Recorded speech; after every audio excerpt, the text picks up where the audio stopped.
Alina Ashford heard her sister's voice through the thin wall, and every word froze her where she stood. "He will never know the difference," Charlotte was saying, low and quick. "Not if we are careful, not if you help me." A second voice answered, older, rougher, a voice Alina recognized as belonging to Harold Vance, the family lawyer who had handled their father's debts for years. "Your sister will notice long before the vows are spoken, Miss Charlotte. This is not a small thing you are asking of me." "She will notice nothing," Charlotte said. "She has spent 3 weeks locked in her room reading his letters like a schoolgirl. She barely leaves the house. By the time she understands what has happened, I will already be his wife." Alina pressed her hand against the wall, her heart slamming so hard she was certain the sound would give her away. It was the night before her wedding.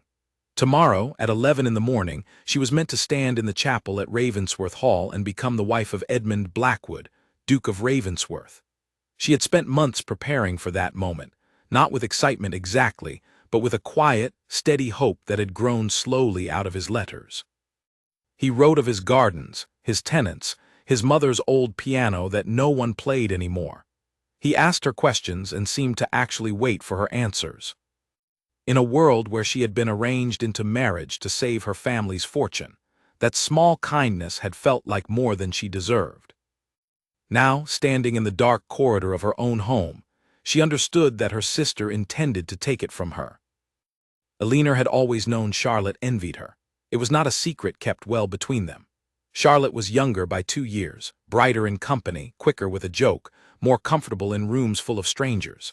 Their mother had always said Charlotte was born knowing how to be loved, and Alina was born knowing how to be useful. It was meant as a kind of compliment to them both, but Alina had carried it like a small stone in her shoe for years, one she had stopped noticing until it pressed too hard. She should have expected something like this. She should have seen the signs weeks ago, when Charlotte began attending the dress fittings uninvited, offering opinions on lace and sleeve length as though the wedding were her own. She should have wondered why Charlotte suddenly took an interest in the Duke's household staff, learning the names of the housekeeper and the head groundskeeper, asking Alina small, careless questions about what the Duke liked for breakfast, what color he preferred, whether he took his tea with honey or sugar. Alina had answered without thinking, glad even, that her sister seemed to be softening toward the marriage instead of resenting it.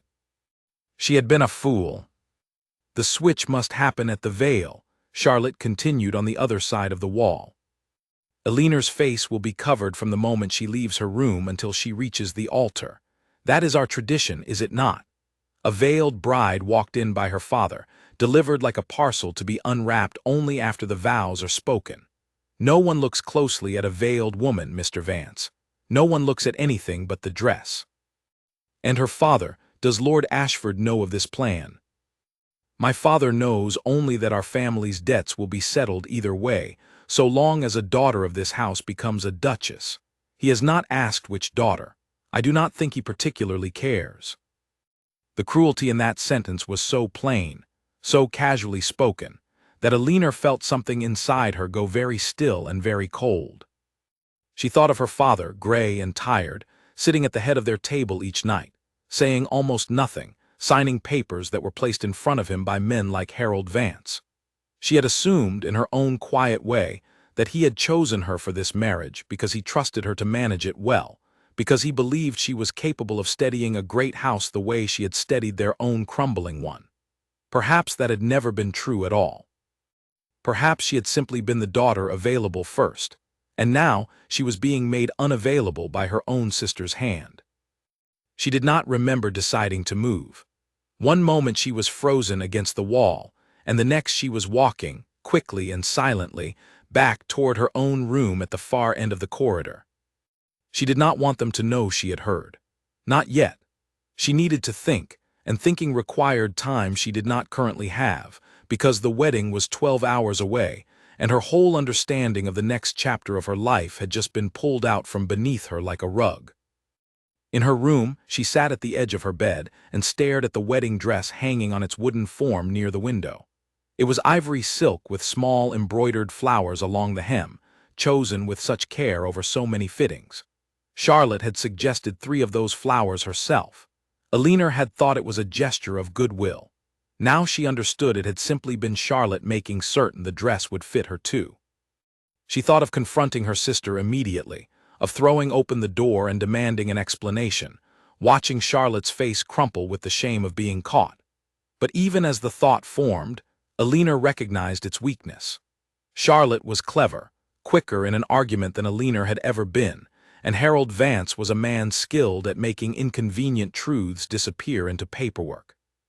If Alina accused them tonight without proof beyond a conversation overheard through a wall, her parents might simply believe it was nerves, or jealousy, or a bride's last-minute panic. She could already hear her mother's voice, gentle and dismissive, telling her to lie down, to rest, to stop imagining things the night before her wedding. No, she needed something sturdier than an accusation.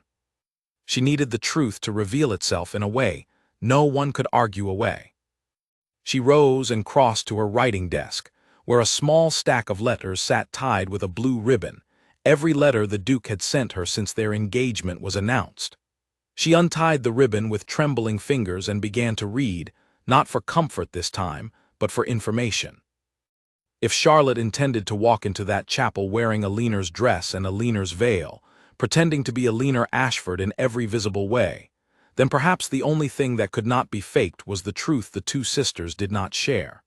The private things, the small, specific details that had passed only between Alina and the Duke, in ink, over many quiet weeks.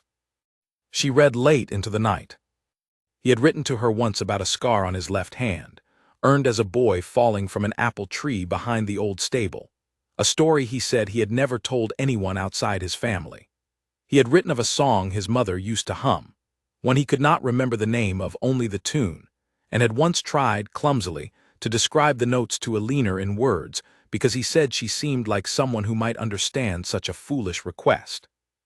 He had asked her opinion on 100 small things, and she had answered honestly every time, and in his replies she had begun to sense, cautiously, that he was not simply fulfilling an obligation either. He was trying, in his careful way, to know her. Whoever walked down that aisle tomorrow in her place would know none of this. Whatever Charlotte had learned from careless conversations about tea and toast would not be enough to survive a man who had spent months writing to Alina, as though he genuinely wanted to understand who she was. The thought did not comfort her as much as she wished it would, because even if the Duke eventually noticed something was wrong, even if he sensed the woman beneath the veil was not the one he had corresponded with for months, there was no guarantee the truth would come out in time. There was no guarantee it would come out at all, in a chapel full of witnesses, and a family desperate to see the marriage completed regardless of which daughter completed it. She could stop it herself.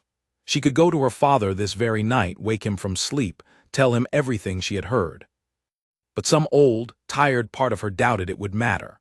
Her father had grown so accustomed to letting Harold Vance and his own exhaustion make decisions for him that Alina was no longer certain he had the strength left to intervene, even for his own daughter's sake. There was another option, one that frightened her more than either confrontation or silence. She could let the wedding proceed as planned and trust that the truth, if it existed strongly enough, would find its own way to the surface. She could trust the Duke himself, a man she had never actually met in person, only through paper and ink, to notice that something essential was missing from the woman standing beside him. It was a terrible risk. It asked her to place the outcome of her entire future into the hands of a stranger's attentiveness. And yet, rereading his letters one final time in the candlelight, she found herself believing, however cautiously, that he was not a man who missed things easily. He wrote like someone who paid attention.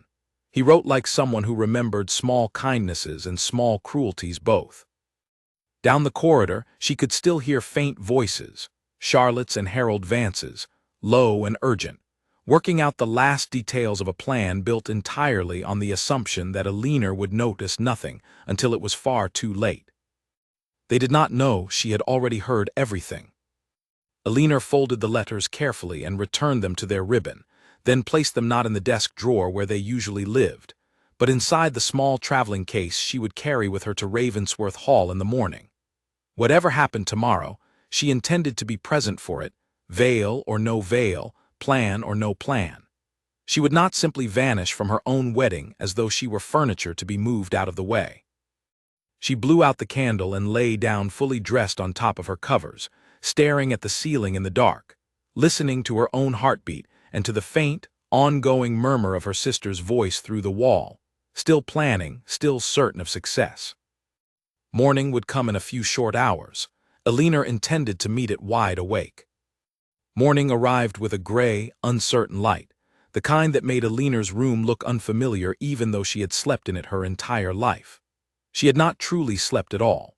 She had drifted in and out of a shallow, watchful rest, waking every time she heard footsteps in the hallway, certain each time that the household was rising to enact the plan she had overheard. By 7, the house was already busy. She could hear the maids moving between rooms, water being carried up the back stairs, the soft clatter of breakfast trays. No one came to wake Alina herself, which struck her as strange until she understood the reason a moment later, when she heard her mother's voice outside Charlotte's door instead of her own. "Careful with the pins, Charlotte. We cannot have you looking rushed." Alina sat very still on the edge of her bed, listening. There was no mistaking it now. Her mother knew. Perhaps not every detail, perhaps not the exact mechanics of the plan Charlotte and Harold Vance had discussed the night before, but she knew enough. She was standing outside her younger daughter's door on the morning of Alina's own wedding, speaking to her as though she were the bride. The betrayal of it settled into Alina's chest slowly, like cold water finding the lowest point in a room. She had expected her sister's jealousy. She had not expected her mother's quiet complicity. She rose, dressed simply in a plain gray traveling dress, rather than waiting to be helped into the wedding gown, and opened her door. The hallway was full of movement, maids carrying flowers, a young girl she did not recognize hurrying past with an armful of white ribbon. No one stopped to greet her. No one seemed to expect her to be part of the morning at all. She found Alice Fenwick, her lifelong maid, and one of the few people in the house Alina trusted without question, folding linens in the small sitting room near the back stairs. Alice looked up, and something in her expression told Alina immediately that she, too, knew something was wrong, even if she did not know the whole of it. "Miss Alina," Alice said carefully, glancing toward the hallway before lowering her voice, "you should not be seen down here. Your mother gave instructions that you were to rest in your room until it was time." "Time for what, Alice? My own wedding or someone else's?" Alice's face went pale. She set down the linen in her hands. "I did not want to believe it," she whispered. "I heard talk among the staff last night, but I told myself it was only gossip. Miss Charlotte has been fitted for your gown in secret these past 2 days in the small parlor upstairs, while you were told she was visiting friends in town." Alina closed her eyes for a moment, absorbing this new detail, another piece of a plan that had clearly been assembled with far more care and far more time than she had realized. It was not a sudden, desperate scheme born overnight. It had been building for weeks, hidden behind fittings and errands and small excuses, while Alina herself had been distracted, hopeful, and entirely unsuspecting. "I need your help," Alina said quietly. "Not to stop the wedding, not yet. I need to be at that chapel today, Alice, whatever happens. I need to see this through with my own eyes, not hear about it afterward from someone else's account." Alice hesitated only a moment before nodding. "Then we will get you there. I promise you that much." The next hours passed in a strange, doubled reality. Alina could hear, through walls and half-open doors, the sounds of her sister being prepared as the bride, laughter drifting down from Charlotte's room, her mother's voice offering encouragement, even a moment where she heard Charlotte practicing, in a hushed, private tone, the particular way Alina tended to laugh, as though rehearsing a performance rather than preparing for a marriage.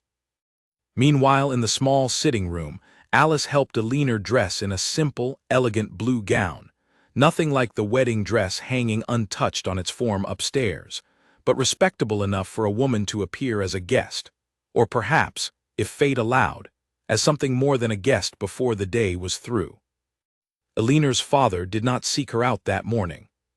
She told herself it did not matter, that she had already understood the worst of his indifference the night before through her sister's careless words, but some small, stubborn part of her had still hoped he might knock on her door at the last moment, might ask her directly whether the plan she'd overheard was true, might choose, even now, to protect her rather than the arrangement.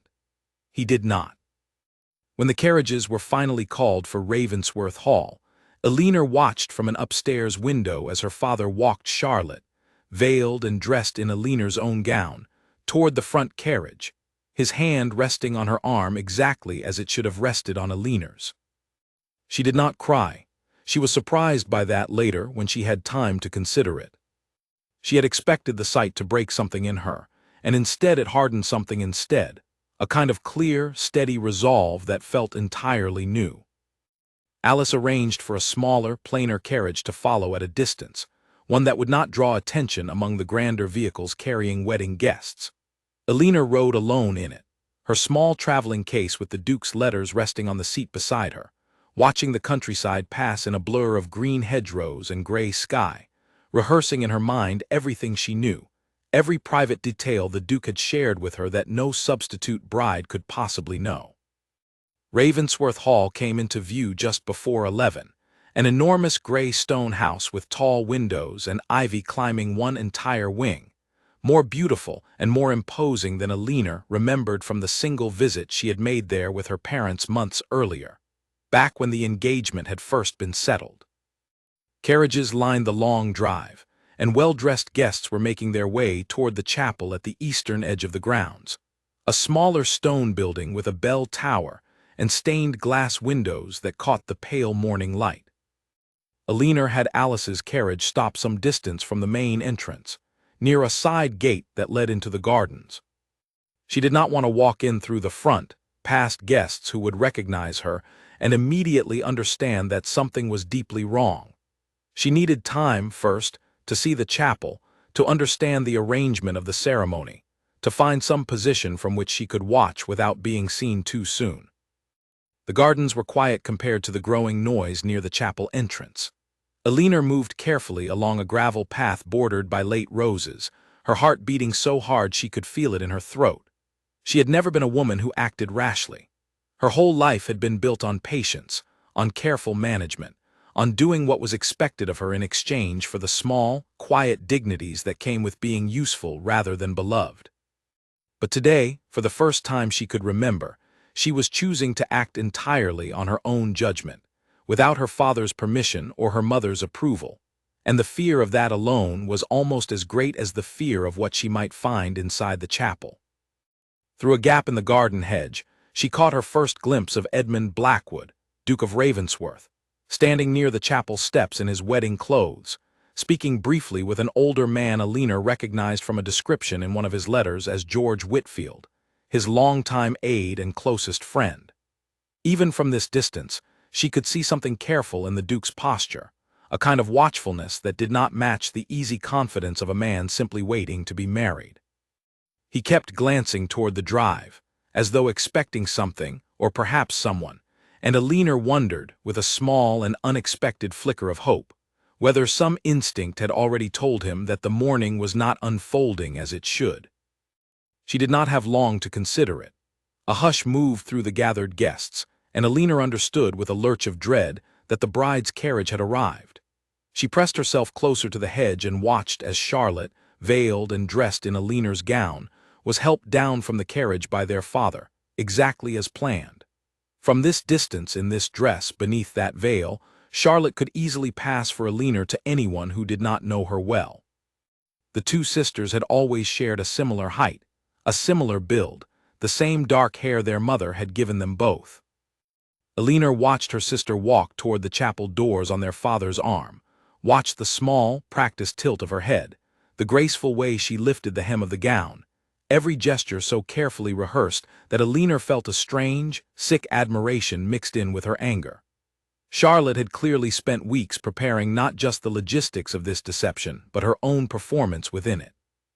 The Duke stepped forward to greet his bride at the chapel entrance, and for one terrible moment, Elinor was certain the wedding would simply proceed, that no one would notice, that Charlotte's careful preparation would carry her all the way through the ceremony, and into a marriage that was never meant to be hers.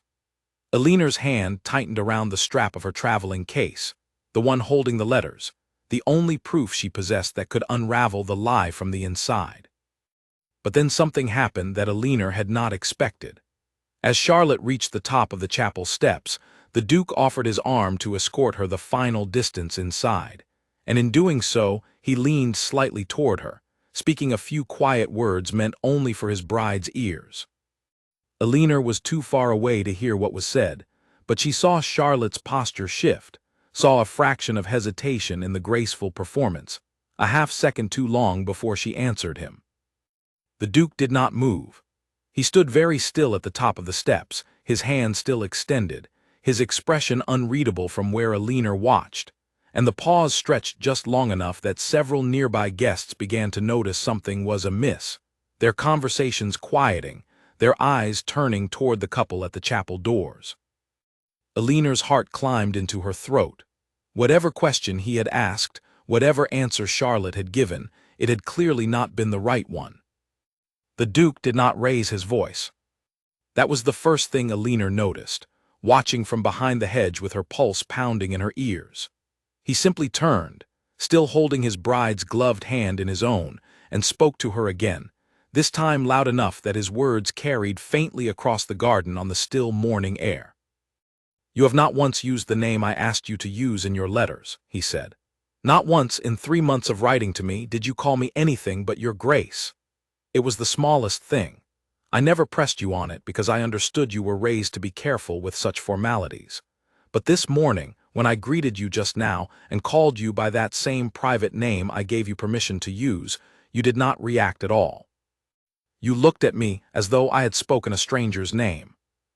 A murmur moved through the guests closest to the chapel steps. Eleanor's father, standing just behind Charlotte, went very pale. Eleanor's mother, seated in the front row of chairs just inside the chapel doors, rose halfway from her seat before sitting back down, her hand pressed to her mouth. Charlotte laughed, a bright, brittle sound that did not quite hide the tremor beneath it. "Your Grace, I am simply nervous. Any bride would forget such a small detail on her wedding morning." "Perhaps," the Duke said. His tone remained level, almost gentle, but there was something unyielding beneath it, a quiet certainty that made the guests around him fall increasingly silent. "But there is another matter that troubles me more." In her final letter before this wedding, the woman I have been corresponding with told me a story about a scar on my own hand, one I described to her myself, one I have never told another living soul except my mother, who has been gone these past 6 years. I asked her, just a moment ago, to remind me of that story as a small private joke between us. She could not do it. She looked at me as though I had spoken in a foreign language. The silence that followed was total. Even the birds in the garden seemed to have gone quiet, or perhaps Eleanor simply could no longer hear them over the sound of her own heartbeat. "I do not know what game is being played here," the Duke continued, turning now to address Lord Ashford directly. "But I do not believe the woman standing beside me is the woman I have spent these past months coming to know through her letters. I would very much like an explanation, and I would like it now, before this ceremony proceeds one step further." Eleanor's father opened his mouth, then closed it again, clearly searching for words that would not come. Harold Vance, who had been standing near the back of the gathered guests, began edging toward the garden gate, as though hoping to slip away unnoticed, but George Whitfield, the Duke's aide, had already moved quietly to block the path, his expression carefully neutral but his stance immovable. Charlotte's composure, which had held so well through the carriage ride and the walk up the chapel steps, finally began to crack. "I do not understand why you are questioning me like this in front of everyone," she said, her voice rising now, losing its practiced smoothness. "I am your bride. The arrangements were made months ago. Whatever small details I have forgotten, they mean nothing next to the promise our families made to each other."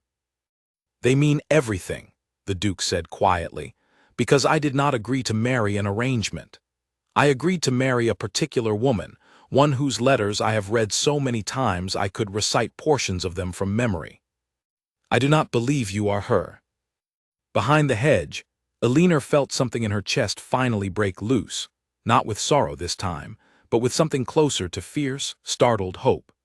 She had spent the entire carriage ride telling herself she might arrive only in time to witness her own erasure, to watch a wedding proceed without her as though she had never existed at all. She had not truly allowed herself to believe that the Duke's attentiveness, the very quality she had admired in his letters, might be enough on its own to unravel the deception before any vows were spoken. But hope and proof were not the same thing, and Elinor understood that the moment demanded more than her presence in a garden, watching from a distance like a ghost at her own wedding. She stepped out from behind the hedge, her traveling case clutched tightly in one hand, and began walking toward the chapel steps. Heads turned as she approached.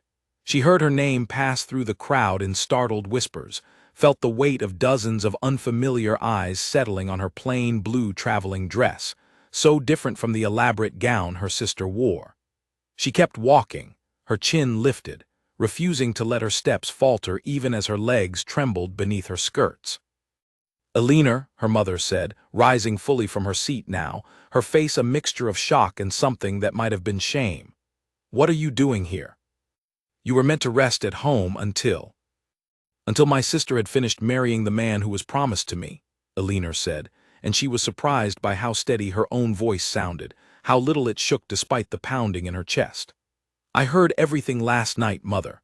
Through the wall. Charlotte and Mr. Vance discussing the plan in detail. I heard you this morning outside her door, helping her prepare for a wedding that was never hers to have." Her mother's face went white, then red, a rapid shift that told Elinor everything she needed to know about how much her mother had truly known. The Duke turned to look at Elinor fully for the first time, and she felt, even amid the chaos of the moment, a strange and sudden self-consciousness at being seen by him at last, in person, after months of knowing him only through paper and ink. He was younger looking than she had expected, though she knew his exact age from his letters, with dark hair beginning to gray faintly at the temples and an expression that seemed to be working very hard to remain composed despite everything unfolding around him.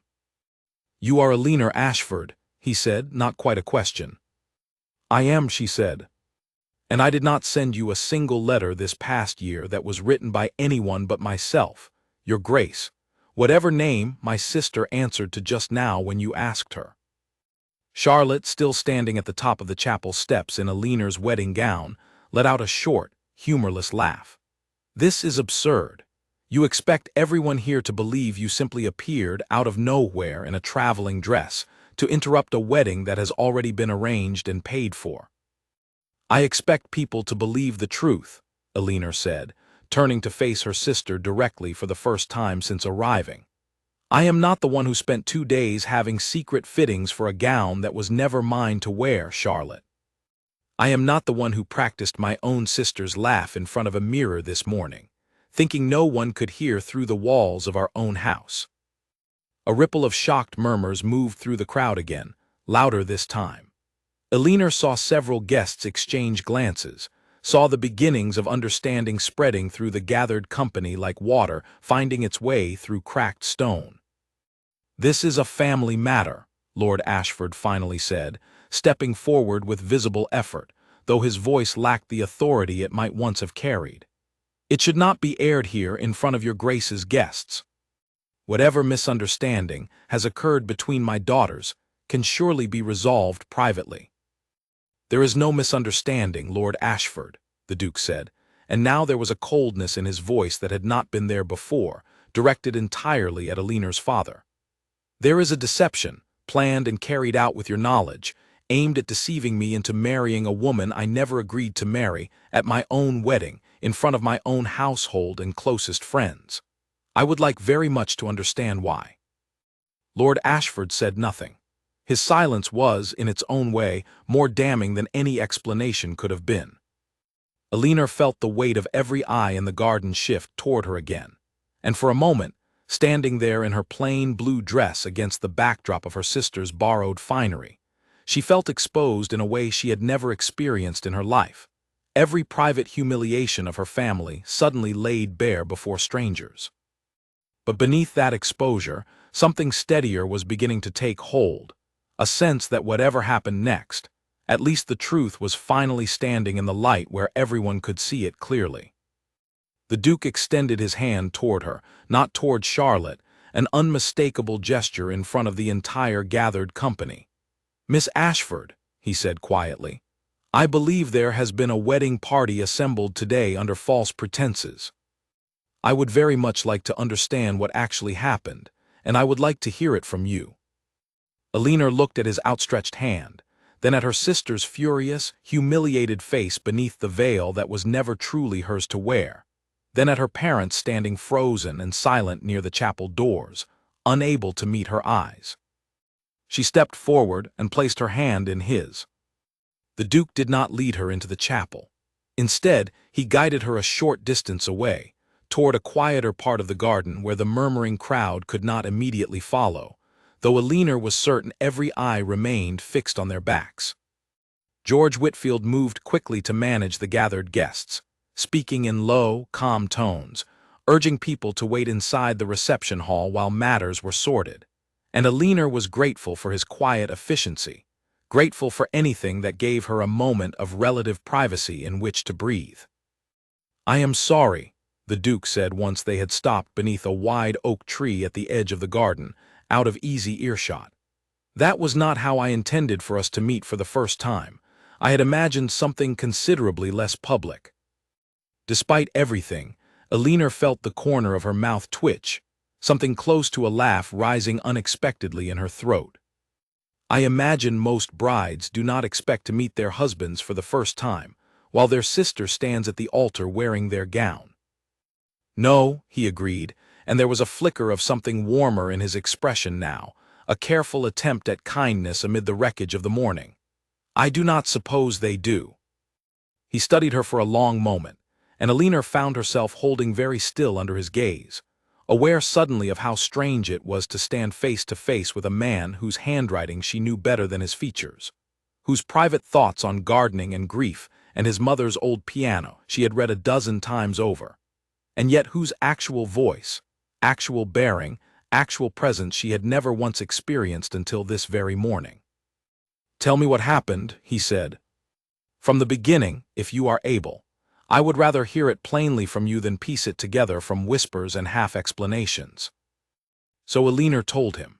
She told him about overhearing Charlotte and Harold Vance through the wall the night before, about the plan to switch brides beneath the veil, about her mother's quiet complicity that morning, about her father's silence, which she now understood had never been indifference exactly, but something closer to exhausted surrender, a man too worn down by debt and obligation to fight for the daughter who had always managed everything without complaint.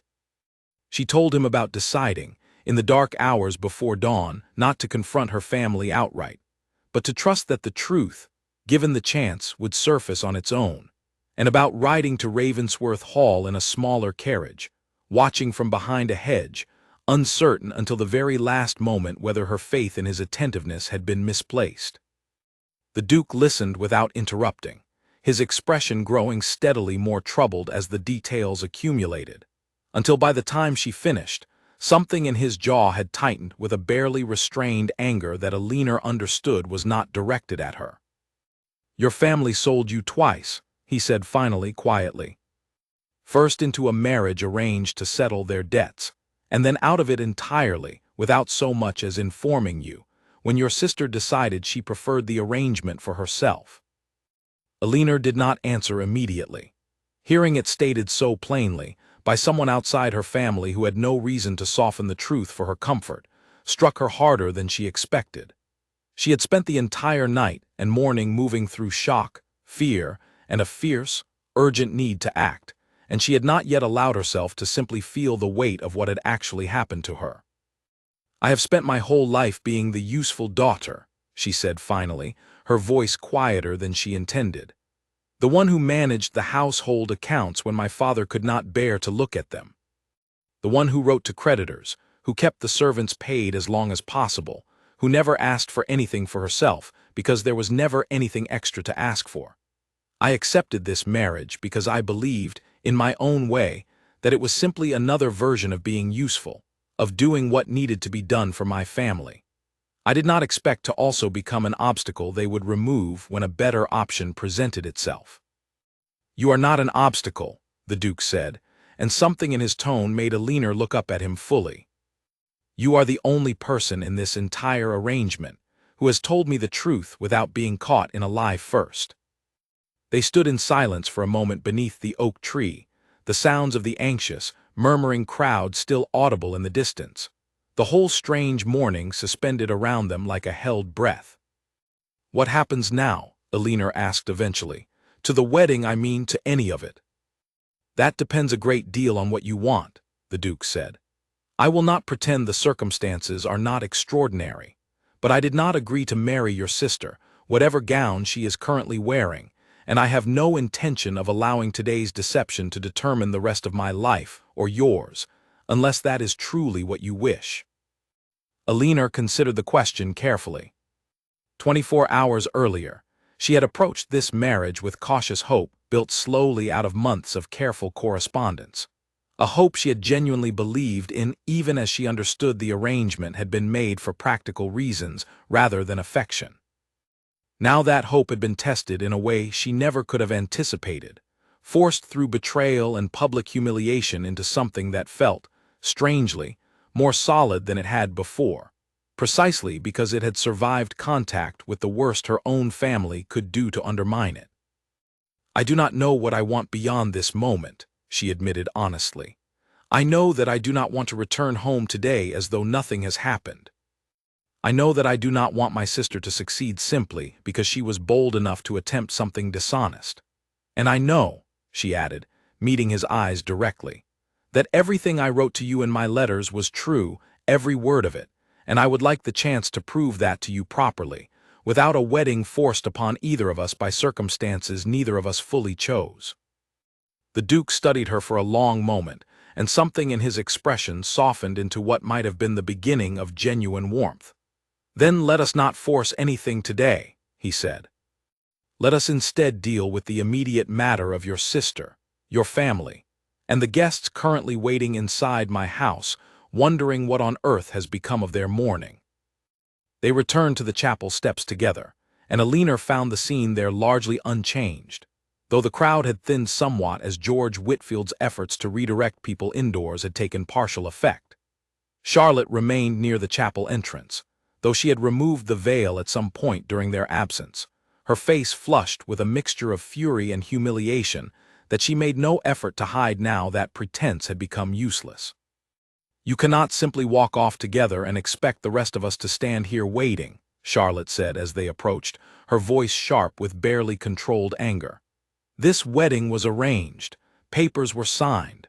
You cannot undo that because Alina decided to make a scene.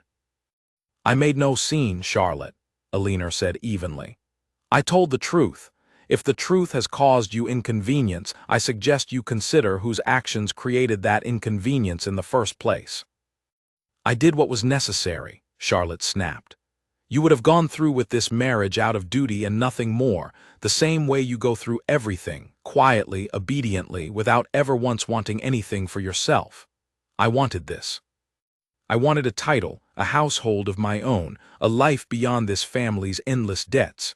Is that so unforgivable? It is not the wanting that was unforgivable, Alina said. It is the taking. There is a considerable difference, Charlotte, between wishing for something and deceiving an entire chapel of people to steal it from your own sister. Charlotte opened her mouth to respond, but before she could speak, Harold Vance, who had been standing near the garden gate throughout the exchange, made a sudden and unsuccessful attempt to slip away entirely, only to find George Whitfield's aide, along with two of the Duke's footmen, blocking every available exit with quiet, unhurried efficiency. I believe, the Duke said, his voice carrying clearly now across the remaining crowd, that before anyone leaves these grounds today, several matters require rather more thorough explanation. The remaining guests, perhaps 30 in number now that most had been redirected indoors, gathered in a loose circle near the chapel steps, drawn by the unmistakable authority in the Duke's voice. Alina stood beside him, still uncertain of her own place in this unfolding scene, but no longer willing to retreat into silence the way she had for most of her life. Beside them, Charlotte's fury had begun to curdle into something closer to panic, her eyes darting toward her father as though hoping he might still find some way to rescue the situation. "Mr. Vance," the Duke said, turning his attention to the family lawyer, who had gone very pale near the garden gate, flanked now on either side by the Duke's footmen. "I understand you have handled the Ashford family's financial arrangements for some years. I would like to know precisely what role you played in this morning's deception." Harold Vance swallowed visibly, his gaze flicking toward Lord Ashford before settling, unhappily, back on the Duke. "Your Grace, I was retained to manage certain legal matters connected to the marriage settlement. I was not the architect of any scheme.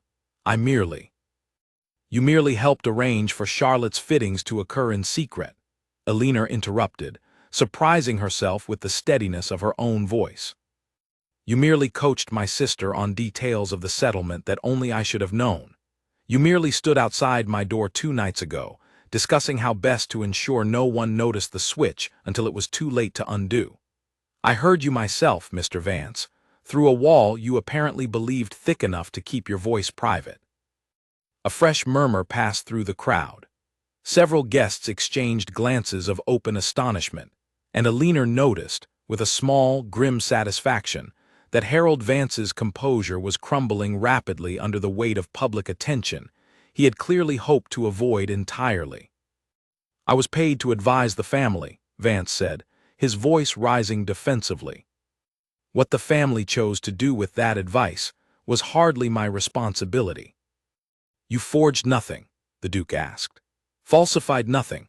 I find that difficult to believe, given the confidence with which this morning's deception was carried out. A veiled bride, walked in by her own father, presented to me and to my household as though there were nothing at all unusual in the arrangement. That requires more than casual advice, Mr. Vance. That requires careful planning, and careful planning requires someone willing to manage the details." Vance said nothing, which told Elinor, and clearly told everyone else gathered in the garden, everything they needed to understand about his true role in the scheme. The Duke turned next to Lord Ashford, who had remained largely silent throughout the unfolding confrontation. His shoulders bowed in a way that made him look considerably older than Elinor remembered him looking even a few weeks earlier. "Lord Ashford," the Duke said, and though his tone remained level, there was an unmistakable edge of disappointment beneath it now. "You walked your younger daughter to this altar knowing full well she was not the woman I had agreed to marry. I would like to understand how a father arrives at such a decision." Lord Ashford's throat worked for a long moment before he spoke, and when he finally did, his voice was rough, stripped of the careless authority Elinor remembered from her childhood. The version of her father who had once seemed so certain of his place in the world before debt and grief had worn him down year after year. "I did not choose this," he said quietly. "I want that understood, whatever anyone here believes of me. But I have spent a decade watching this family's fortune collapse around us, watching creditors circle closer with each passing season, watching my wife grow thin with worry and my daughters grow up in a house where every conversation eventually returns to money we do not have. When Charlotte came to me and said the arrangement could proceed regardless of which daughter stood at the altar, that our family's survival did not depend on the specific woman who married into it, I did not have the strength left to argue. I told myself it changed nothing essential. A marriage would still take place. Our debts would still be settled. I told myself Elinor would understand in time that practical necessity sometimes requires sacrifices none of us would choose freely. You sacrificed my daughter's dignity to spare yourself an uncomfortable conversation," Elinor's mother said suddenly, startling everyone, including, it seemed, herself. She had remained near the chapel doors throughout the confrontation, silent and pale, but now she stepped forward, her hands trembling visibly at her sides. "I let you convince me it was a small thing, Henry. I helped dress Charlotte myself this morning, told myself I was simply helping one daughter while the other rested, when I knew perfectly well what was actually happening beneath that veil. I have been telling myself comfortable lies for weeks now, and I am ashamed of every one of them." Charlotte's face had gone rigid with disbelief. "Mother, do not turn on me now after everything." After everything you convinced me to overlook, Lady Ashford said, turning to face her younger daughter directly, her voice shaking but growing steadier with each word. You told me Alina did not truly want this marriage, that she was only enduring it out of duty, that she would ultimately thank us for sparing her a life she never actually wanted. I believed you, Charlotte, because it was easier than believing my own daughter had been planning to steal her sister's future for weeks while smiling at her across the breakfast table each morning. Alina watched her mother's unraveling with a strange, complicated mixture of vindication and grief. She had spent so many years accepting her mother's quiet distance as simply the nature of their relationship, a coolness she had assumed was permanent and unchangeable. And yet here, in the wreckage of the morning, something in her mother's composure had finally broken open into something closer to honesty than Alina had witnessed from her in years. I never said Alina did not want this marriage, Charlotte said, though her voice had lost much of its earlier certainty. I said she deserved better than being handed off like a piece of property, the same way she has been handed responsibility for this entire family since she was old enough to hold a ledger book. I thought I was doing her a kindness, freeing her from an obligation she never chose for herself.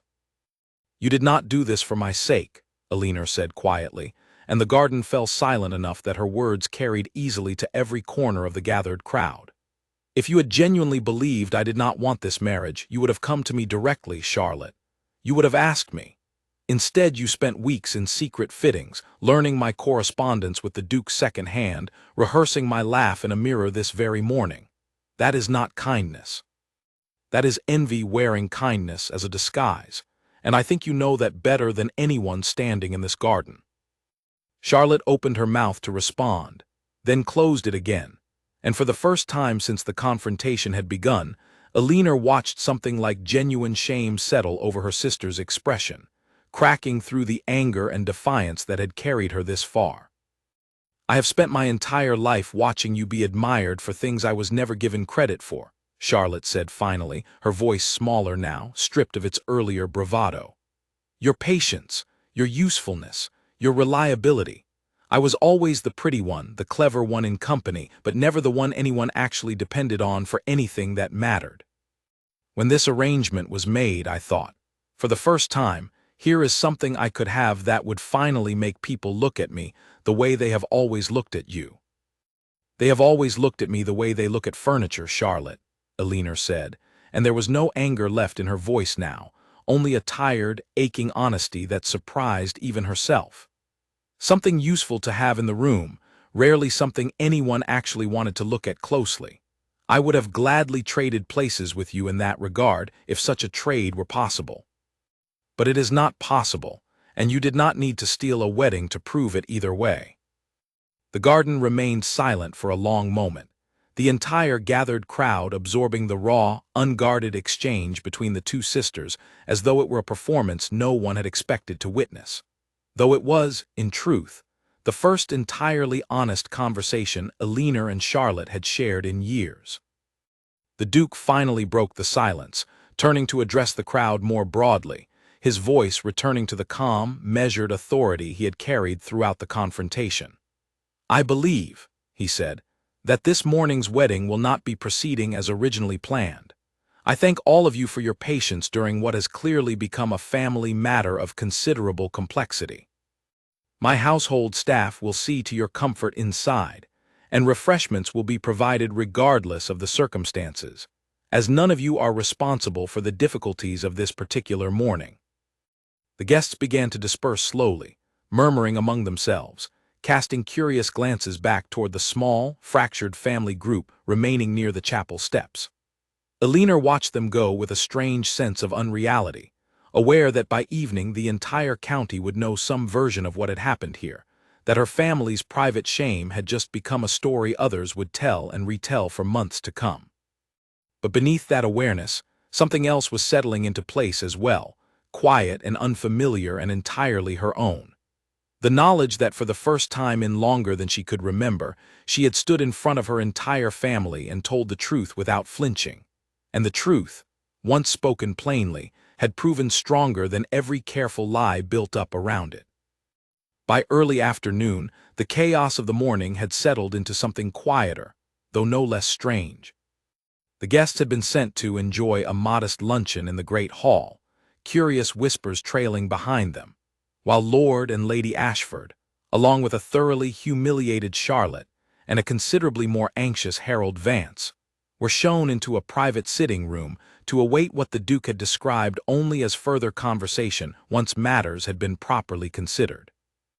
Alina herself was shown, not to that same sitting room, but to a smaller, sunlit parlor overlooking the eastern gardens, where a maid brought tea and a plate of sandwiches neither of them touched. The Duke joined her there perhaps 20 minutes later, having spent the intervening time speaking privately with George Whitfield, presumably about the practical matters of what should be done with a wedding party that had arrived under false pretenses, and a lawyer who had clearly overstepped every reasonable boundary of his profession. "I apologize for leaving you alone so long," he said, settling into the chair across from her. "There were arrangements that needed immediate attention. I have asked your family to remain here through the afternoon, so that we might resolve matters properly rather than allowing everyone to scatter back to their respective corners and pretend today never happened." "That seems wise," Alina said, though she felt suddenly, acutely aware of how strange this entire day had become, sitting in a sunlit parlor with a man she had known for months through letters and mere hours in person, discussing the collapse of her own wedding as though it were a matter of practical household management. "I confess I am not entirely certain what happens next, for any of us." "Nor am I, if I am honest," the Duke admitted, and something in the frankness of the admission eased a small portion of the tension in Alina's shoulders. "I have been considering, these past 20 minutes, how strange it is that I find myself more at ease in this conversation, having only just met you properly this morning amid considerable disaster, than I ever felt during the entire process of arranging a marriage to a stranger through formal correspondence and family negotiation." Alina allowed herself a small, tired smile.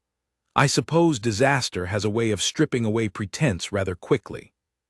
"Perhaps," he said, "or perhaps I simply find you easier to talk with than I expected, disaster or no disaster." He paused, studying her for a moment with an expression she could not entirely read. "May I ask you something honestly, Miss Ashford, without concern for how it might sound?" "Of course." "When your family first arranged this marriage, did you want it? Not out of duty, not out of necessity, but genuinely. I have wondered, reading your letters these past months, whether I was corresponding with a woman who saw some possibility of happiness in our arrangement, or simply a woman performing kindness because it was expected of her." Alina considered the question carefully, aware that it deserved a truthful answer rather than a comfortable one. "I did not want it initially," she admitted. "I will not pretend otherwise. I understood it as a transaction, necessary for my family's survival, and I approached the correspondence with you as I approach most obligations, with careful attention and genuine effort, but without any real expectation of personal happiness attached to it." She paused, considering how to continue. "But somewhere in the exchange of letters, that changed. You asked me questions no one had bothered to ask me in years. You listened to my answers as though they genuinely interested you, rather than simply filling the required correspondence of an arranged engagement. I began looking forward to your letters in a way I had not expected, and did not entirely know what to do with." The Duke was quiet for a long moment, and Alina wondered if she had said too much, revealed too much of herself in a moment already so raw and uncertain. But when he finally spoke, his voice carried a warmth she had not heard from him before, even in the gentlest passages of his letters. "I felt the same," he said. "I did not expect to.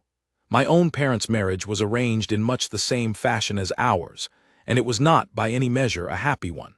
My mother spent most of her married life quietly enduring my father's indifference, and I grew up believing that arranged marriages simply produced that particular flavor of polite, distant unhappiness as a matter of course.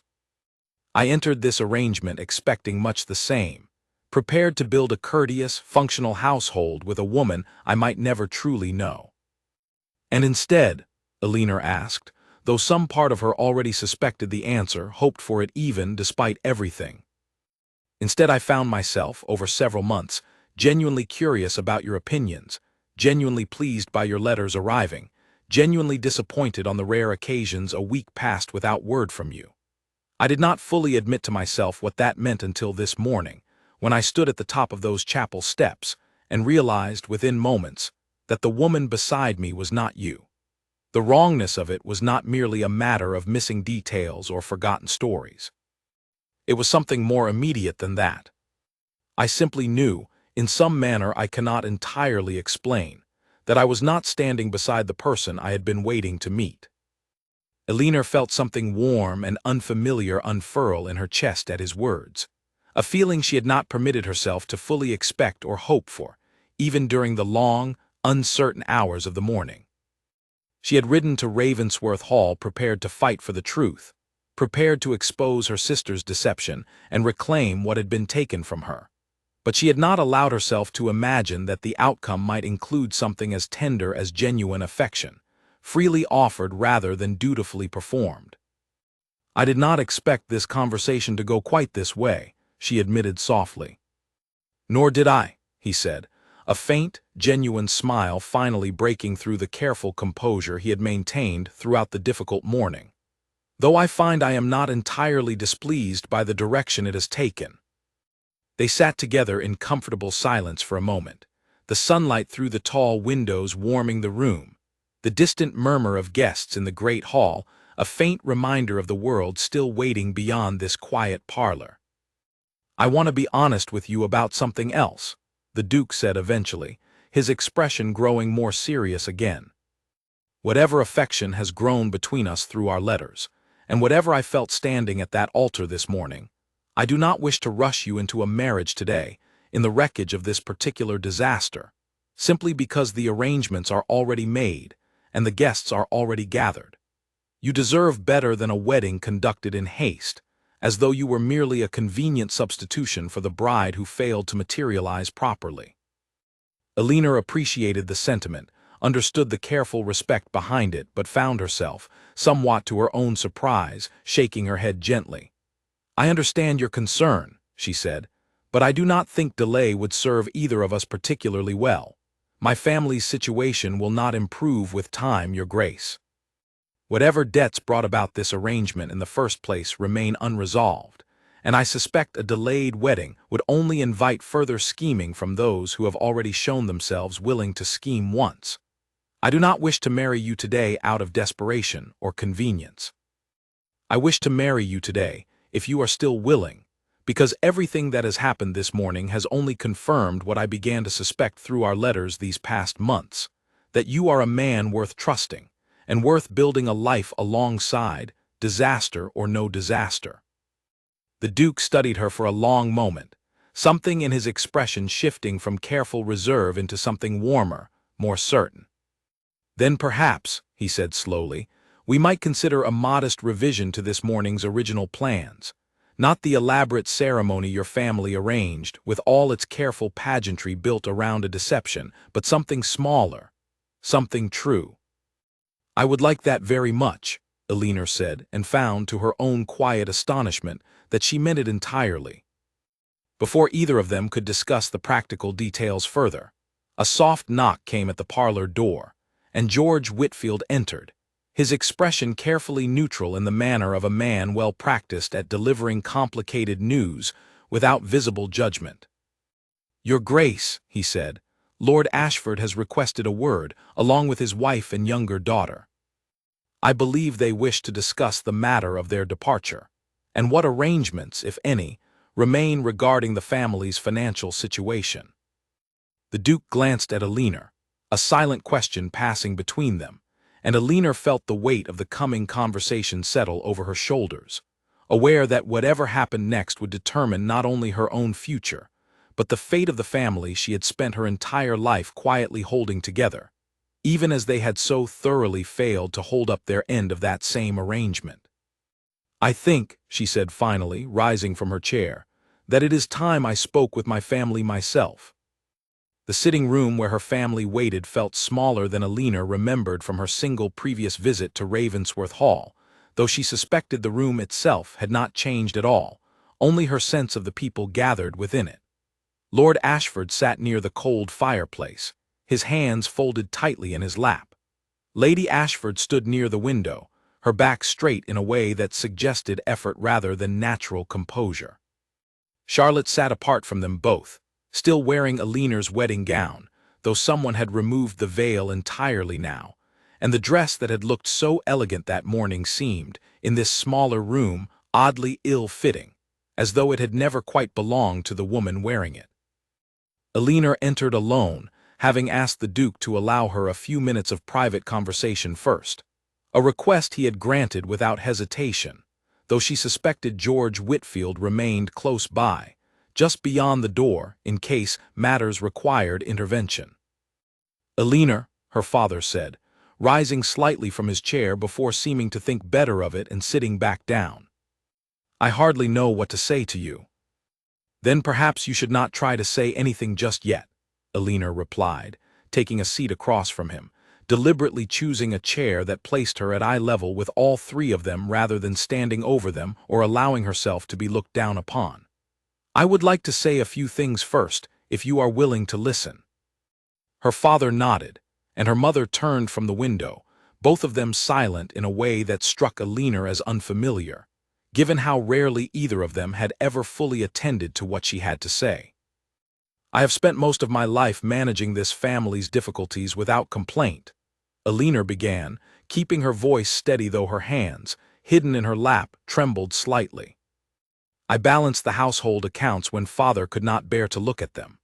I wrote to creditors when the shame of it became too much for either of you to face directly. I accepted this marriage, when it was arranged, because I understood it as one more obligation among many, and I told myself, as I have told myself for years, that being useful was its own form of belonging in this family, even if it was never accompanied by much warmth." Her mother's composure cracked slightly at this, though she said nothing, and Alina continued before her resolve could weaken. "I did not expect gratitude for any of it. I understood, in my own quiet way, that usefulness rarely earns gratitude, only continued reliance. But I did not expect this either.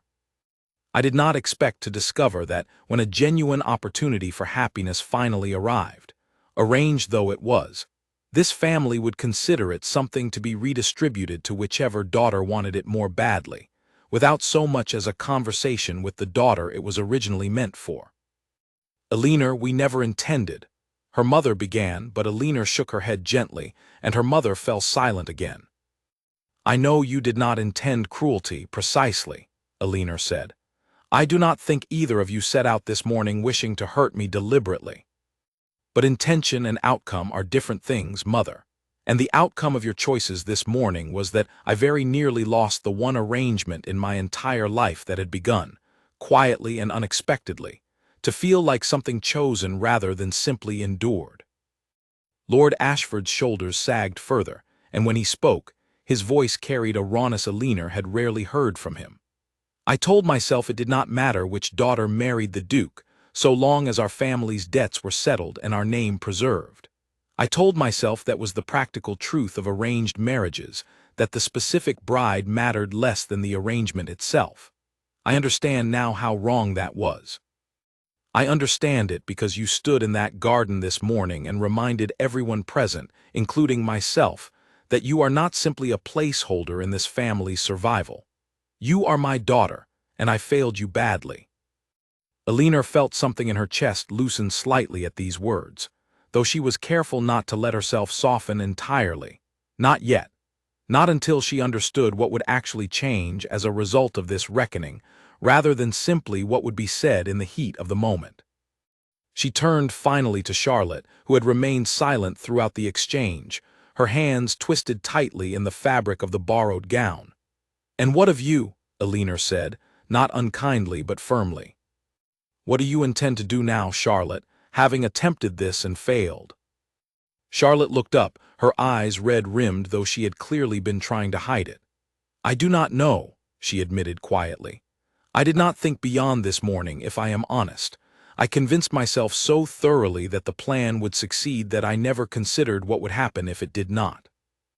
That has always been your difficulty, Elinor said, though again without cruelty, simply stating an observation she had carried privately for years. You act on impulse and desire without considering consequence, while I have spent my entire life considering consequence so carefully that I rarely act on desire at all.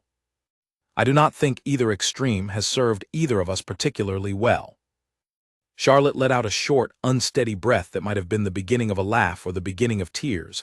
Elinor could not entirely tell which. I am sorry, she said finally. Not because I was caught, though I imagine you find that difficult to believe.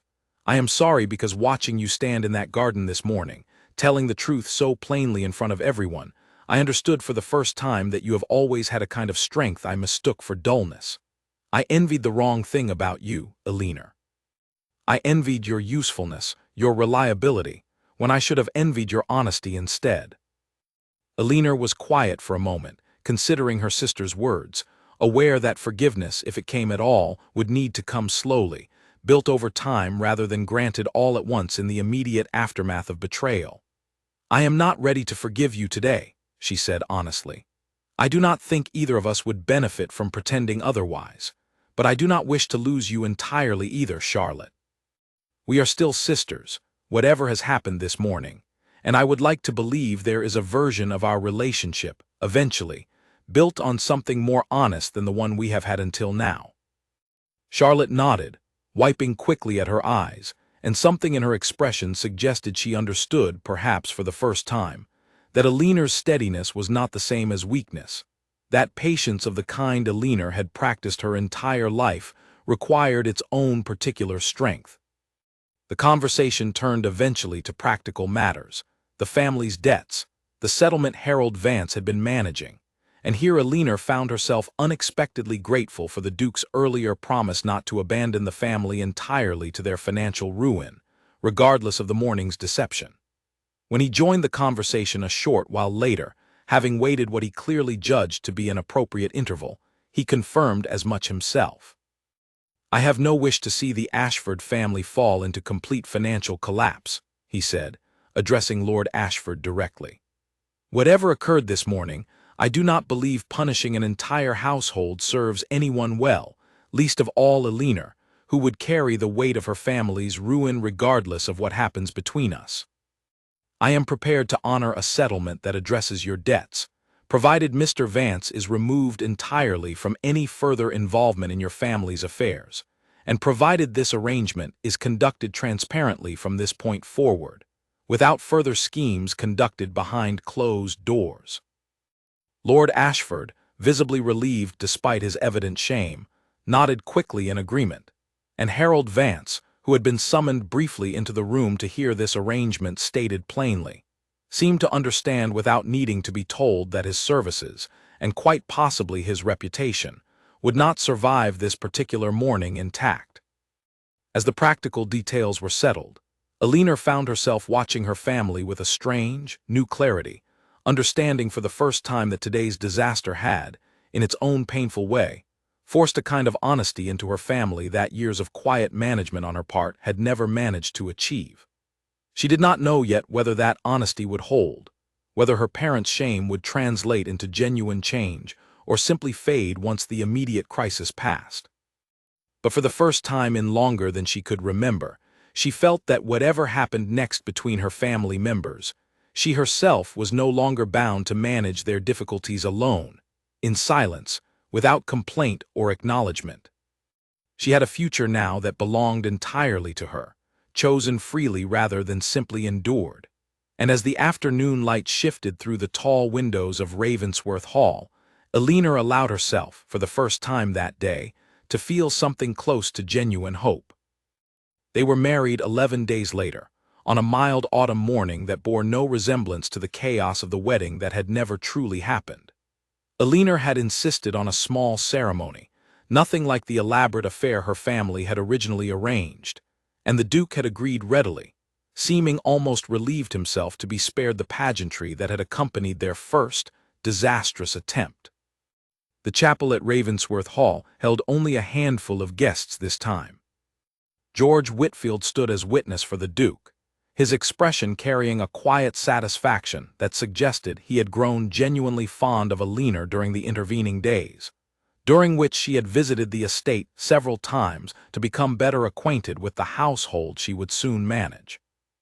Alice Fenwick stood near the back of the small gathering, having been given a position within the Ravensworth household staff at Alina's specific request, a small act of loyalty repaid after years of quiet friendship. Even Lord and Lady Ashford attended, considerably humbled from the family they had been 11 days earlier, their presence marked by a new carefulness in how they spoke to their eldest daughter, a carefulness Alina hoped, cautiously, might grow into something more permanent over time. Charlotte did not attend. She had written to Alina a few days prior, a short, awkward letter explaining that she had accepted an invitation to stay with their aunt in a neighboring county for the autumn, an arrangement Alina suspected owed as much to Charlotte's own shame as to any genuine desire to visit family. Alina had written back briefly, wishing her well, and had felt, upon sending the letter, a small but genuine easing of the tension she had carried in her chest since that terrible morning in the garden. Forgiveness, she understood now, was not a single decision made all at once but a slow accumulation of smaller choices, and she was not yet certain how many of those choices lay ahead of her where Charlotte was concerned. But she was willing to make room for the possibility, in time. Alina wore a simple dress of pale gold, rather than the elaborate ivory gown that had been ruined by association with the morning's earlier deception. She had chosen the color herself, without input from her mother or sister, the first wedding decision in the entire process that had belonged entirely to her from beginning to end. Standing at the chapel entrance, waiting for the small procession to begin, she found herself remarkably calm, a stark contrast to the anxious uncertainty she had carried into her first, aborted wedding day. The Duke waited for her at the altar, and this time, walking toward him down the short aisle with her father at her side, Alina felt none of the quiet dread that had accompanied her original preparations. She felt instead a steady, growing warmth, the culmination of months of careful correspondence and a single extraordinary morning that had tested everything between them and found it, remarkably, strong enough to hold. "You look considerably more at ease than the last time I saw you at this altar," the Duke murmured as she reached him, a faint smile playing at the corner of his mouth. "I imagine that has something to do with the absence of any deception this time," Alina replied quietly, and felt an answering warmth in his expression that steadied her further. The ceremony itself was brief, simple, entirely unlike the grand affair originally planned. The vicar, an elderly man who had served the Ravensworth family for decades, spoke the familiar words with a gentle sincerity that suited the small, intimate gathering far better than any elaborate ceremony could have managed. When the moment came for Alina to speak her vows, she did so with a clarity and steadiness that surprised even herself, aware that every word she spoke was chosen freely, without coercion or family obligation weighing behind it, spoken to a man she had come, genuinely and carefully, to trust.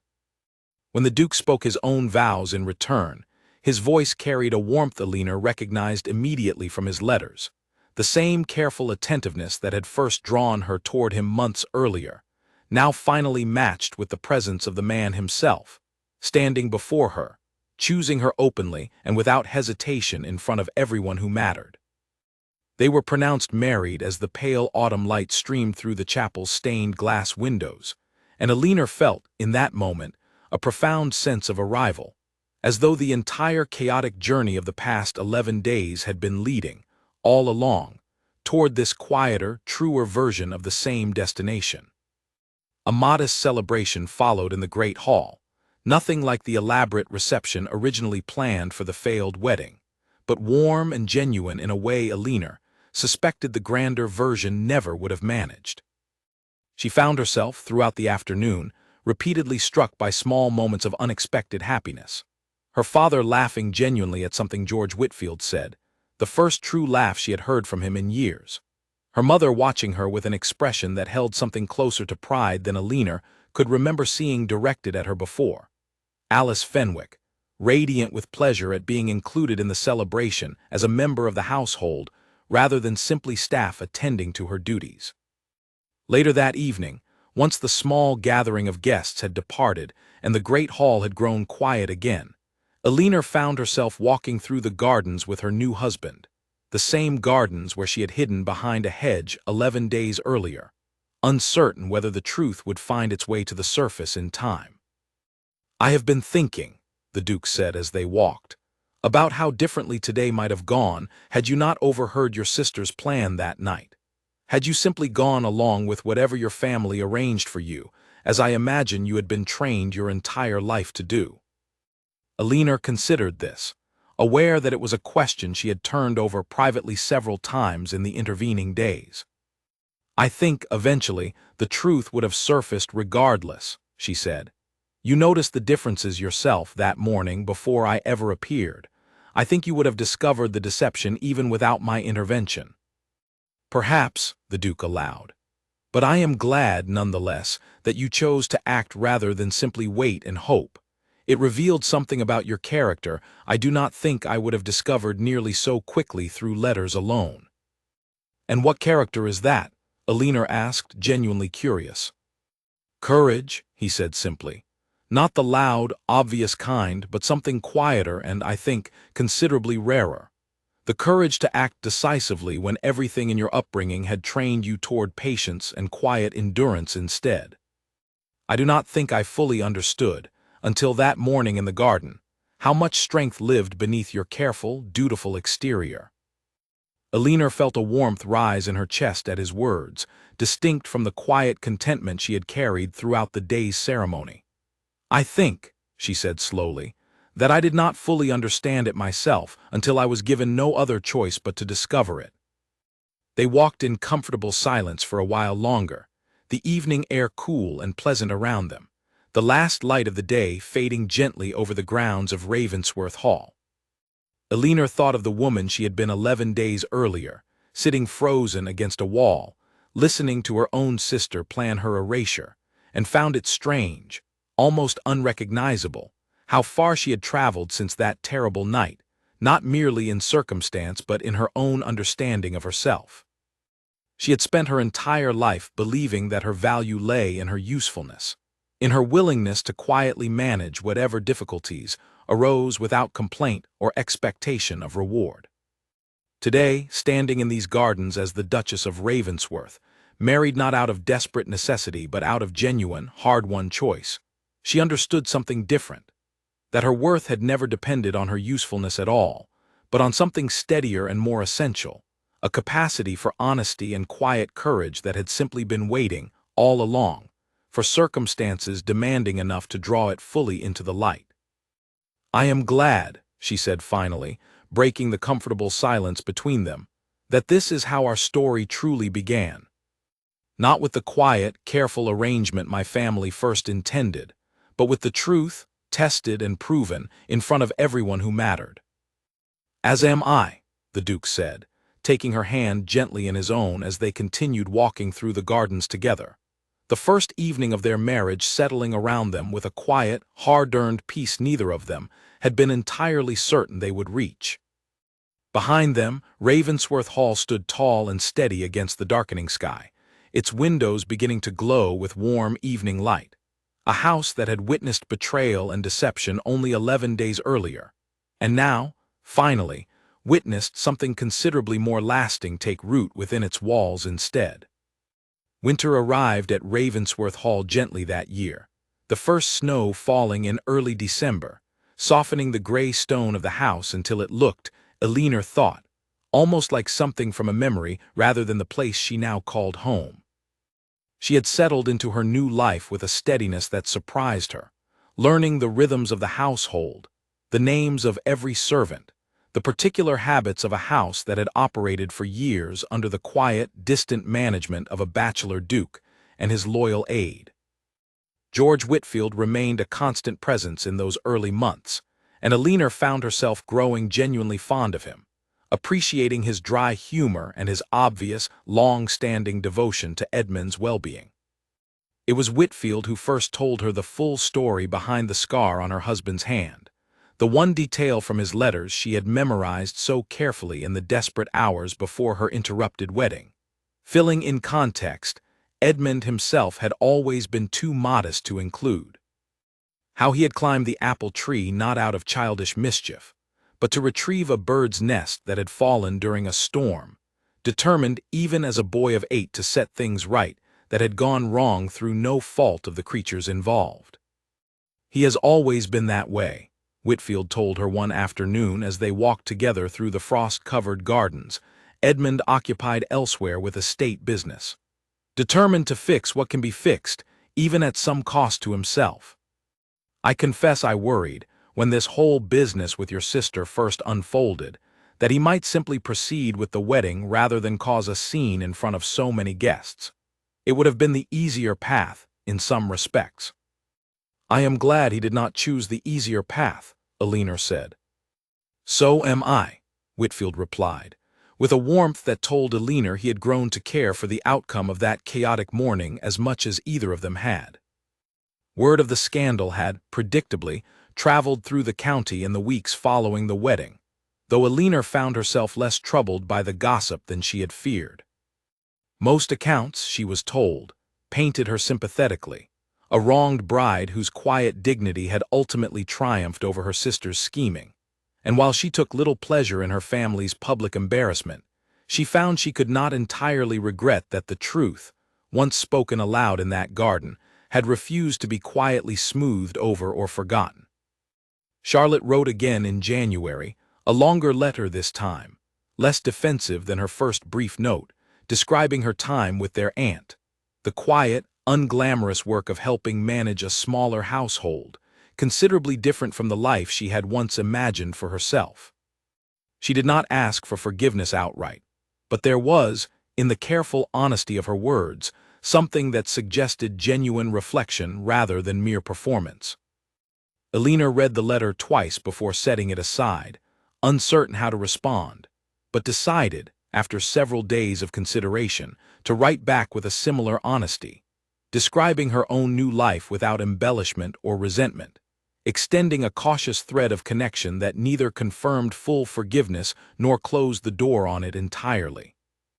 Their correspondence continued through the following months, careful and slow, each letter a small negotiation between old wounds and the possibility of something better.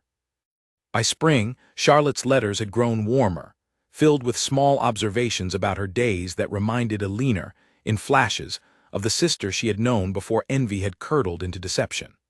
Elinor did not know if they would ever fully recover what had been lost between them, but she found herself grateful, nonetheless, for the slow, uncertain progress they were making, built this time on honesty rather than the careful silences that had defined their relationship for most of their lives. Her parents visited twice that winter, each visit marked by a new carefulness in how they treated her, an attentiveness that had been entirely absent throughout her childhood. Her father, in particular, seemed changed by the events of that autumn morning, quieter in a different way than before, less resigned and more genuinely reflective. He spoke to her once, during a walk through the Ravensworth Gardens in late February, about his own father, and the way he too had been raised to view his children primarily through the lens of their usefulness to the family's survival, a pattern he admitted, with visible difficulty, he had repeated without ever fully examining it. "I do not expect you to forgive me quickly," he told her that day, snow still lingering in patches beneath the bare trees. "I do not think I have earned quick forgiveness.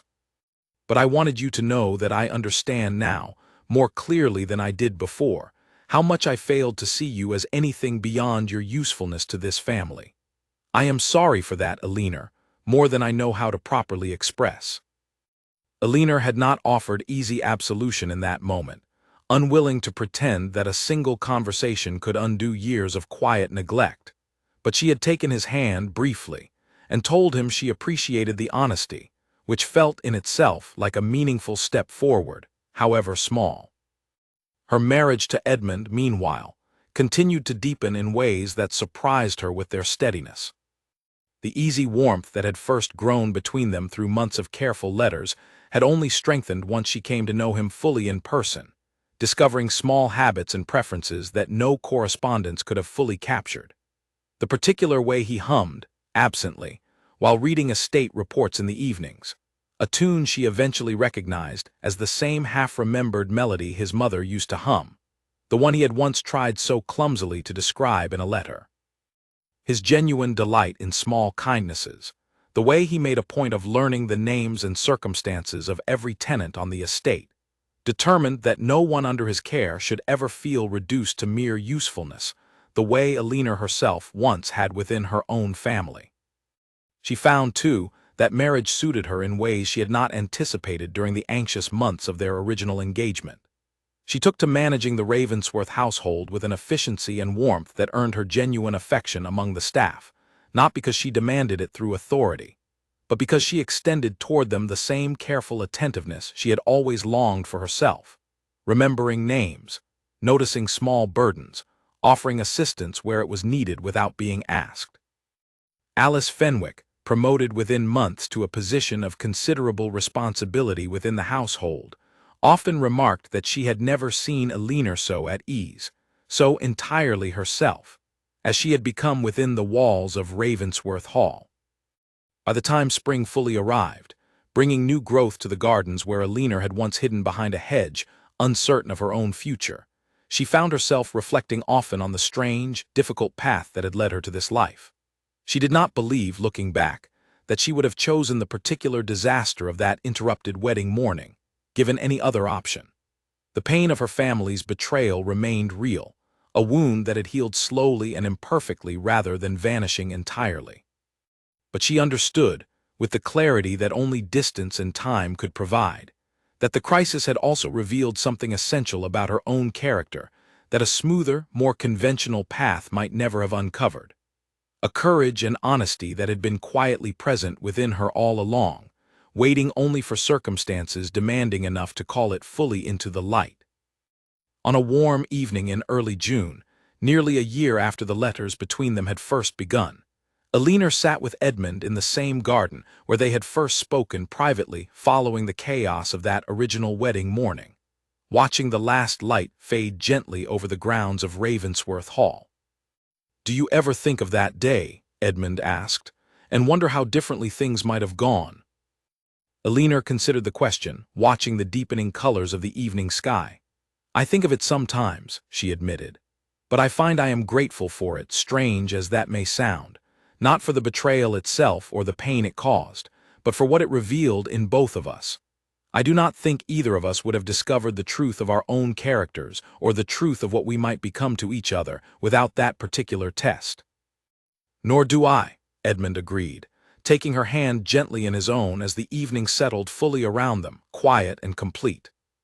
"Whatever else that morning cost us, I do not think either of us would trade the life it ultimately led us toward." Alina smiled, leaning into the quiet comfort of his presence beside her, the gardens of Ravensworth Hall growing dim and peaceful in the fading light, a home she had once entered as a stranger, and now, fully and completely, belonged to as her own. The girl who had once believed her only value lay in quiet usefulness had become, through trial and unexpected courage, a woman who understood at last that she had always been worth choosing, fully and freely, for exactly who she was.